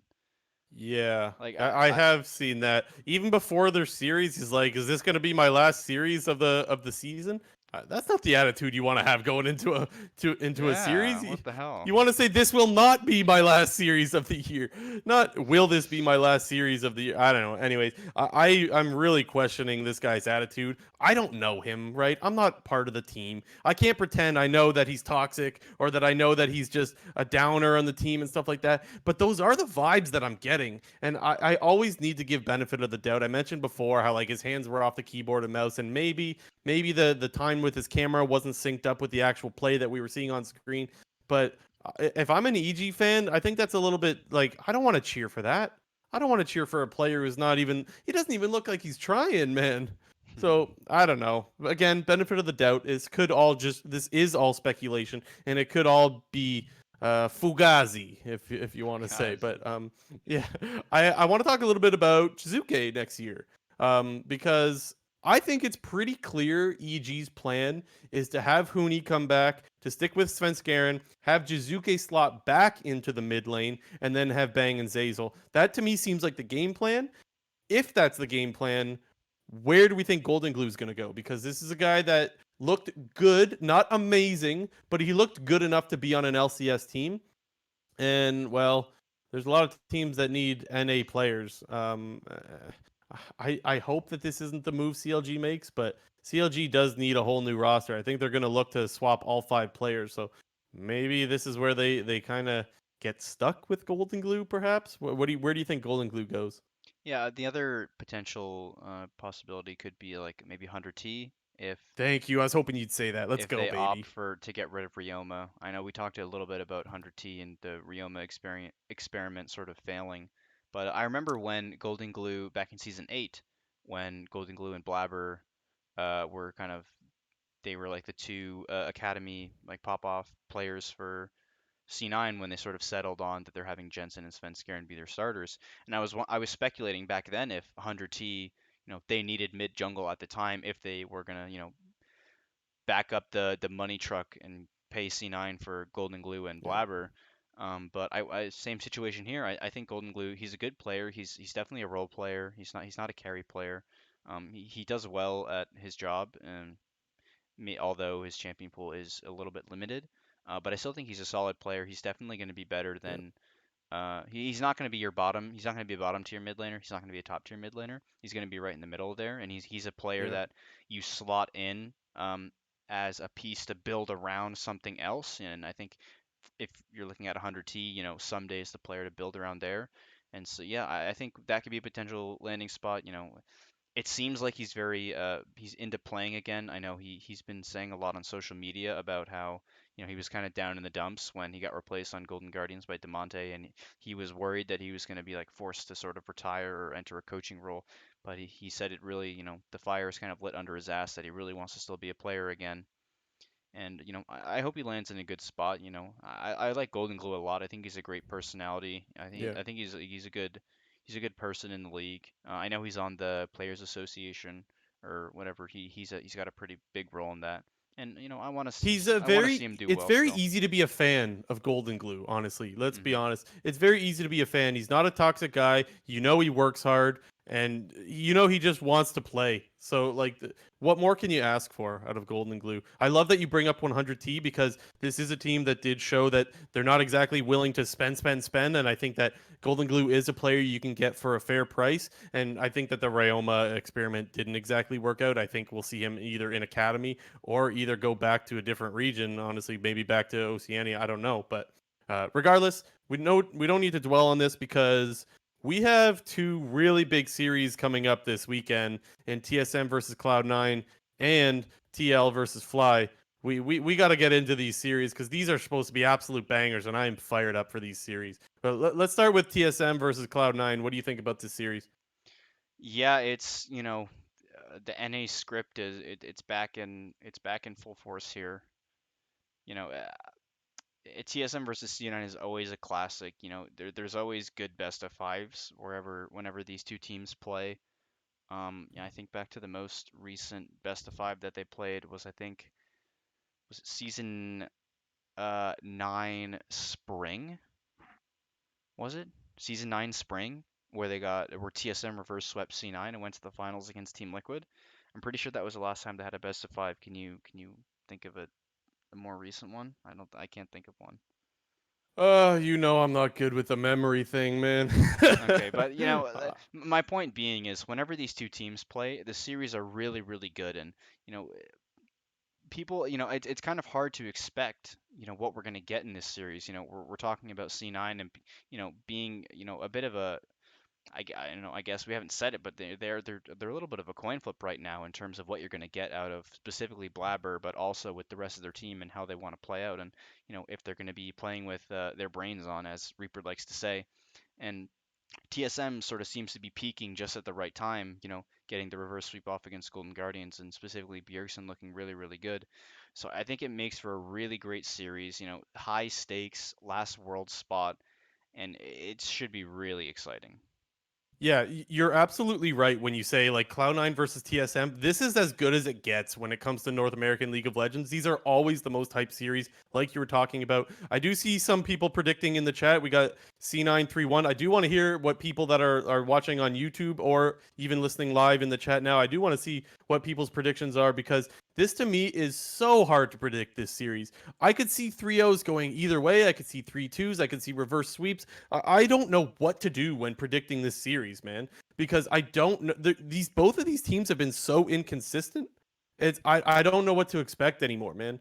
TSM is looking so much better as of late with their last series. CA9 is looking a lot worse as of late with their last series. But it's like I it's so I said earlier I am letting go of C9 being that spring form that we saw, but it can't get out of my head of the possibility that it comes back, right? I do definitely think that this series is going to be freaking awesome.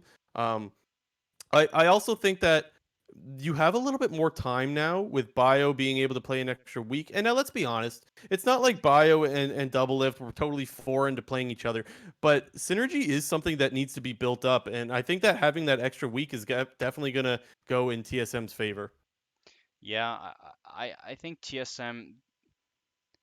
I think to the majority of people, that people are definitely on the TSM side. I'm still on the C9 side on this one, particularly because I think, Spica is not the type of he's not a super experienced player, and he hasn't really shown like the play style to be, up the like enemy jungler's ass and like keeping like a lot of pressure in the game. And I'm worried for the TSM side. I've mentioned this before with Spica, but that, when things get super, super hectic, this guy kind of seems to, fade into the background and not be super, super effective. And, it's really honestly dependent on what version of C9 that we get, uh, to back to referencing Sven's post game interview, but I definitely want to see, strong bot lane picks out of C9. I don't want to see the Ezreal.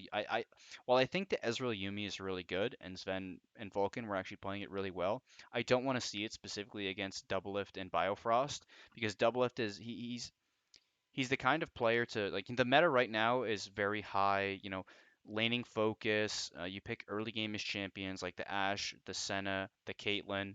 People take the Ezreal for scaling sometimes, but I do fear that if C9 opts for a potentially like safe bot lane or a scaling bot lane with an Ezreal of some sorts, because Doublelift is he's always one to whip out the carries. Kai'Sa is still a fringe Hmm. pick. TSM is still, they have good priority on the Zyra Rakan. Um, so I want to see, an aggressive uh, the bot lane with agency from C9. I want them to go back to that, earlier season 10 style of C9 with getting aggressive bot picks, controlling early dragons, Niski playing a push and roam champion, and Licorice, playing some sort of tank utility. Because I guess to jump to over to Licorice on this point now is, Broken Blade kind of seems to be the only player that can handle Licorice. Licorice is, I think, by far the best top laner in the league overall for the last, basically ever since he's entered the league. He's been the best Hmm. top laner, and for Yep. the most part, the only top laner that really has beaten him consistently and is able to match his aggression in lane is Broken Blade, because Broken Blade is also willing to whip out the carries. We saw TSM also likes to play the Vladimir into the blind pick Shen. Um, we all know that Broken Blade can play the Irelia. He dumpstered Licorice with it in the previous C9 TSM game. He can play the Akali if that's a flex pick. And I wonder if C9 is sort of going to adopt the similar drafting to what Golden Guardians was doing, as it can potentially be a recipe for success. So one of the things that I'm thinking of, and we have seen in the past, is Cloud9 is not afraid to pull out new picks in order to get the counter, and I think that that's something that is so important in this series. You mentioned how the top lane is so important. I could not agree more. I think that the difference that we've seen out of Broken Blade when he's on that winning lane champion versus the losing lane has been so night and day. Whereas I think Licorice has just been good on just about anything that you give him.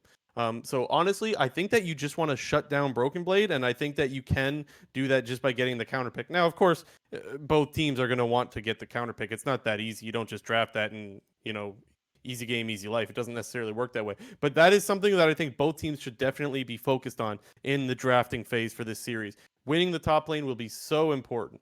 Another thing is, I mentioned how I'm letting go of old C9. I'm done with that until I see it again because it's been a while since we've seen it, and I'm letting go of it. I am doing the same thing with Double Lift. It's been a while since I've seen the hard pop off double lift that we've seen for so long. He hasn't looked that good, and it's not just him; it's the bot lane. Let's be honest. He hasn't looked too good in quite a while, and it makes me wonder what are we going to see different in this series for them to try to bring out that old double lift. And when we were talking about the Yumi, I was thinking that it is a possibility that TSM goes with the Lucian Yumi bot lane. What do you think about bringing back one of Double Lift's old comfort picks for this series specifically? Yeah, I definitely think, like I mentioned before, Doublelift, regardless of, him underperforming or the pressure being on, he is one to whip out, aggressive bot lane picks that he thinks he can carry on. So, I think this series to me is going to be super, super draft dependent in terms of if C9, like I said, they opt for more tank utility top side with push and shove mid lane, aggressive jungle pick for Blabber, and agency in their bot lane, or if they go for a bit of the FlyQuest kind of draft where either going carry into tank or carry versus carry in the top side, Blabber playing some maybe off, not like off meta, but you know, I guess in that sense, off meta pick, and Niski potentially picking, matching a carry against Bjergsen. And, that style wasn't really super successful for C9, although I think there were some good portions of it. But you got to wonder if they still have the balls to bring that out, um, with the result of the FlyQuest series being in the back of their head. Yeah, and one thing that I can't get out of my head either is that C9 does need to kind of follow the blueprint that Golden Guardians used to success in banning out Bjergsen. Like this is something that you always talk about in any series that TSM is in. It definitely worked, and the one time they let the Zillion through, they really paid the price for that. And so I don't think that Cloud9 is going to look to give that up to Bjergsen. I definitely hope not for Cloud9's sake. But yeah, that to me, I think is definitely where you start with draft. I think I mentioned before how they want the top lane matchup is important, but banning out Bjergsen is also important. I don't think that the bans should be targeted too much anywhere else. Maybe you want to take away the set because people just like banning that champion. And it's a flex pick in 3 lanes for TSM. Other than that, I think just mid and top should be the focus as far as bans for Cloud9. When it comes to TSM, I think that they want to take away um, like you mentioned before, the winning bot lane because this we've seen it's been TSM's weakness for I don't know, a month now, something like that. Quite a while, anyways. Maybe the whole split, honestly. And that's where C9's looked great. They've looked great in the bot lane. So I think if you're TSM, your bans are going to be heavily focused on making sure that you get that winning bot lane matchup. Because we know how much C9 likes to fight around dragons, and you need a winning bot lane to win those fights, right? Yeah, I want to just jump back to draft a little bit because I saw something pretty interesting on I Will Dominate's Twitter. But after the Golden Guardian, the first best of five between Golden Guardians and TSM, both C9 and TSM, they opt for banning Caitlyn on blue side. So what I wonder is if we're going to continue to see that trend from both teams with them not willing to pick the Caitlyn first on blue side. And, if one of the teams is willing to, drop that ban, maybe force excuse me, force the other team to potentially switch up their bans, and if that team will be proficient enough on that champion. Another champion that I think will be super interesting to see in draft will be Twisted Fate, because I think both Niski and Bjergsen have really really good TFs in terms of the way that they play the champion, the way that they side lane, the way that they utilize their R's in team fights. I think Twisted Fate is a really powerful champion for both of those players, and I wonder if teams are going to go for like an early blind pick TF, and if the other side's going to want to go for like an aggressive counter pick, or if teams are maybe if Bjergsen maybe defaults to more control mages and Niski will opt to take a TF and basically go even in the lane and try to be a little more early game focused with making plays on the rest of the side of the map. Because if I was TSM, to for C9 to follow the for C9 to follow the blueprint against TSM, TSM's just got to follow their own blueprint of getting Bjergsen on a strong power pick, whether that's a control mage in the Zillion or the Azir, and picking some tank utility jungle with Broken Blade potentially playing like maybe they go for like an Italy Renekton and then Doublelift playing some safe, supportive utility bot lane, maybe in like the Ash Bard or something like that.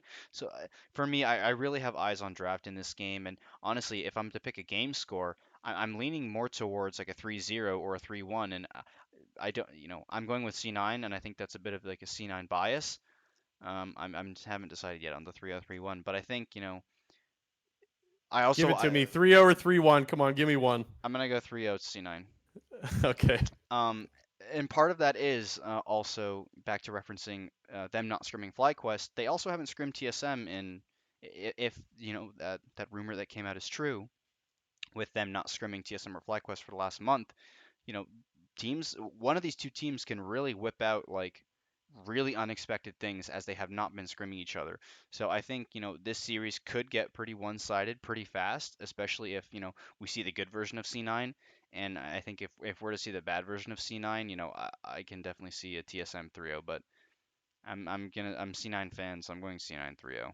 But Yeah, this is one where it's like any prediction, I'd be like, yeah, like I can't say you're wrong. Like again, I mentioned before, I could see it being 3-0 in either way. I personally went TSM 3-1 in this series, just simply because of how good or how not good, pardon me, how bad Blabber has looked. I think that that's been C9's win condition for so long, and we haven't seen it in so long. And I think that's the biggest worry is that they look to win through the jungle, and their jungle just isn't performing right now. Even Niski doesn't look that great to me either. It's been the mid jungle that this team has relied on for so long, and they can't rely on that anymore. Or they haven't been able to. Whereas TSM, they rely heavily on their clutch factor, and we have seen Bjergsen deliver time and time again, and recently deliver on that. And so I think that C9 is really going to have their work cut out for them. Either way, this game is going to be this series is going to be an absolute awesome series to watch. For those that don't know, this is on Saturday, August 29th, 4 p.m. EST, 1 p.m. PST. Do not miss this game. This will be an awesome series to watch. definitely agree. Moving on, we have a very good series as well, but definitely less hype because there's not big stakes in this series. Both these teams have clinched worlds, and for the most part, the series only means if you're gonna if you This is don't the fight to go to finals. yeah, if you don't have to play another best of five, which is the way I see it. So I Yeah. I don't have too many thoughts on this series as I kind of I have a feeling that these teams might not want to show all their cards right away, and they want to potentially save picks or save strategies for either playing in finals or having a rematch against either C9 or TSM in FlyQuest case or TL's case with not wanting to reveal in picks for their series against C9 or TSM. So definitely a less hype series, and just due to the fact that there's not like high stakes on the line. But two of these are the two best looking teams in the league right now. Yeah. And so I know you said you don't have too many thoughts. I have quite a few, so I'll start just reeling them off here. Before I do that, though, this is the Sunday game for everyone listening. This is August 30th, 4 p.m. EST again, 1 p.m. PST. Also another great series that you don't want to miss.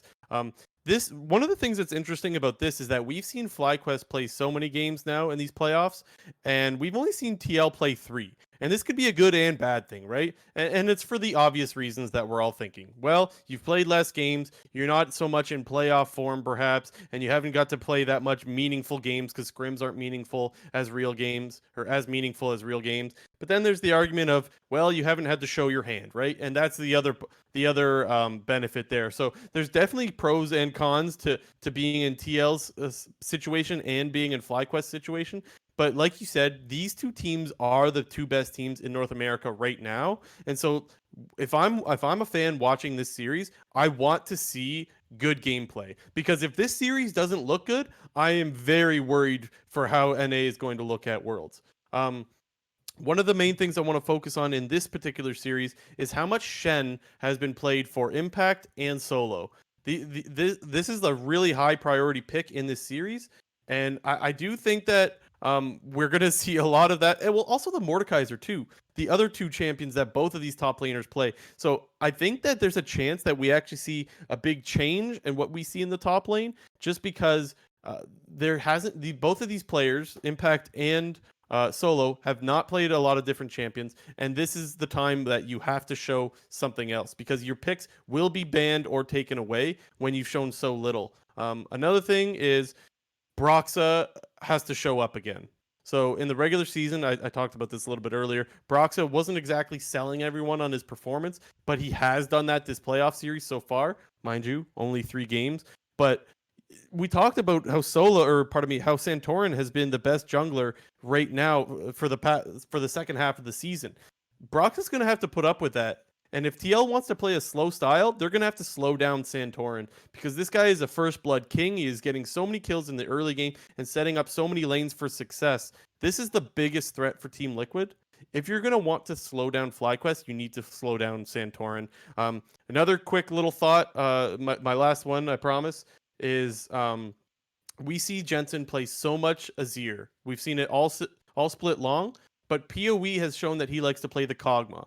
Kog'Maw is a very good pick. It's so many people are playing it into the Azir just out range, and the damage on this champion is insane. So if you're FlyQuest, you're looking to get the Kog'Maw in PoE's hands, and if you're TL, you're looking to avoid that bad matchup to not give PoE the potential to carry like he's done so many times for this squad. Yeah, I mean, I think it's going to be a really good series. I think people aren't I don't think there are a ton of expectations going into this series in terms of, who's the favorite and who's going to show up. Like you said, I think Broxa is going to be super important for this series as, I think Santorin was the biggest factor in FlyQuest taking down C9 and Broxa showing up definitely, was able to have some really good impact in the early, mid, and late game with his really good Lee Sin play against Golden Guardians.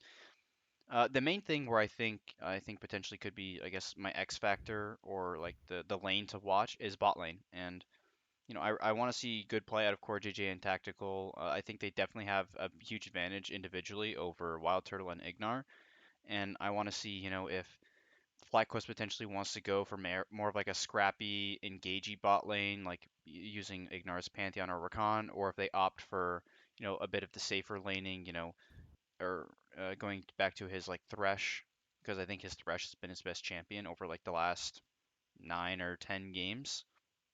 So I'm really interested to see how the bot lane plays out because I think TL has a really big advantage just individually. But FlyQuest, Wild Turtle, and Ignar have been doing a really good job of just being like simply role players and doing exactly what they need to do and not like getting overextended, not getting caught, and not giving advantages up to the enemy bot lane.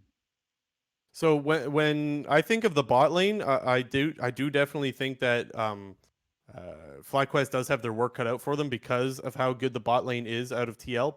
But I do want to remind people that we did just see TL's bot lane kind of get dumpstered on in a couple of different games from Golden Guardians, and we do know that. So I also want to say that that was mostly due to the hard engage. Basically, you would just have who he hard engage onto tactical, who would overstep. Um, Ignar plays hard engaged champions like the Rakan. He's got a great thresh as you just mentioned. So I don't think that this lane is that obvious in which direction it's going to go. The only thing that I do think is obvious is that Wild Turtle's going to play either Ashe or Senna because that is the only thing that guy has played for the last month and a half. So nothing too fancy coming out there. What do you have for a prediction? What score line do you got for this series? Who do you got? I'm gonna go 3-1 Team Liquid on this one. I think there's definitely gonna be a game in there where FlyQuest is able to get a good early game lead or get potentially a better draft. But I think overall Team Liquid they're just looking super super clean, and even in the FlyQuest versus C9 series, it was pretty dominant for FlyQuest, but there were some, especially in game two, there were some glaring holes with their ability to set up objectives in high pressure situations, and even just like C9 being able to sometimes like out mechanically fight them. And I think that goes the same for TL, having really great objective control and having really great mechanical players. So I think I'm going mainly due to the fact that I think TL just has really good individual advantages in their lanings. But I do think there will be a game where FlyQuest will be able to get a good draft and have some good execution and be able to take one.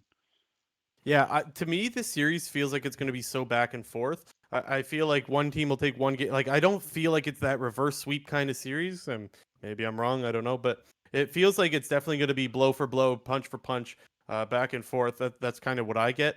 Ultimately, I do have TL coming out on top 3-2. Um, I think that when you get in series like this that means so much and that they get so close, they often just always end up going to the late game at some point.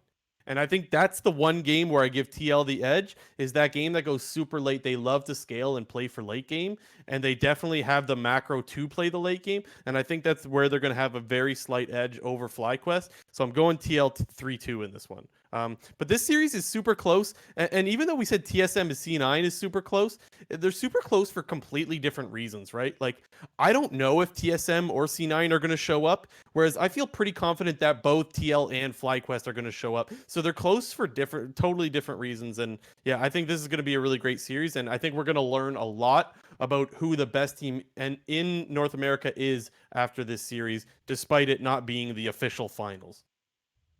Definitely agree. I think we have two really good series on our hands for this upcoming weekend. I am so I'm fired up, excited. man. I'm so excited. Saturday, Sunday. These playoffs have been great, and they're just going to get better. Saturday, Sunday, 4 o'clock EST, 1 p.m. PST. Let's freaking go, baby. I can't wait for these series. All right, moving on. We got our better Blue Jay. I don't know, better Blue Jay. Better as in Okay. betting. I don't know. We can work on that. We can come up with something better next week. Yeah. Um, Give us the okay. rundown here, Jamie. These odds are fucking whack. Let's start with that because basically, from what I'm seeing, and these odds vary across different betting sites, but from this particular one, we're seeing that Cloud9 is the heavy favorite, which I just think that is ridiculous. To me, this series is a coin flip. Regardless, even if it finishes a 3-0, I think it could go 3-0 either way. So when I see TSM getting 3.2 to 1 odds there, I have to take TSM in this one. Um, that's definitely the best bet in this series. I do like the FlyQuest, the 2.75. It's not too bad, but I do still think TL will win the series. So it's not the series that I necessarily want to put my money on. Yeah, for me it's TSM, and even if you want to be safe, I think you could expect a 3 game or a 5 game series at a TSM C9 in many different instances, and so maybe you take TSM plus 1.5 games at 2-1 there.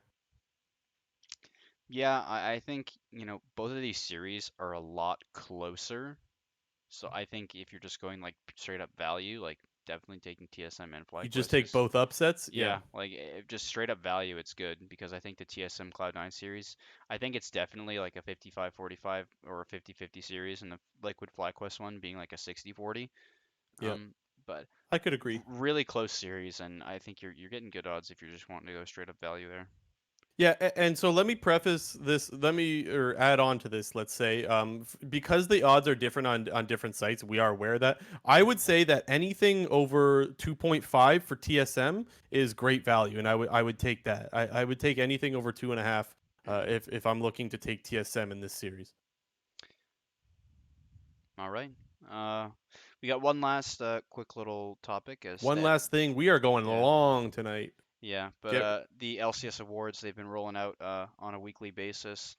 Next up, which we're going to find out on Friday, is going to be the Rookie of the Year. Just before we talk about it, I think it's really good that they've switched it from like Rookie of the Split to Rookie of the Year because agreed. I think it's allowed like definitely a larger sample size because I think if you were to go Rookie of the Split, it'd be kind of like a runaway for Tactical, him being the like one of the only like good performing rookies this split. But if we're looking at rookie of the year, I think the top three candidates that I have are Tactical, like I just mentioned, Closer, and Johnson.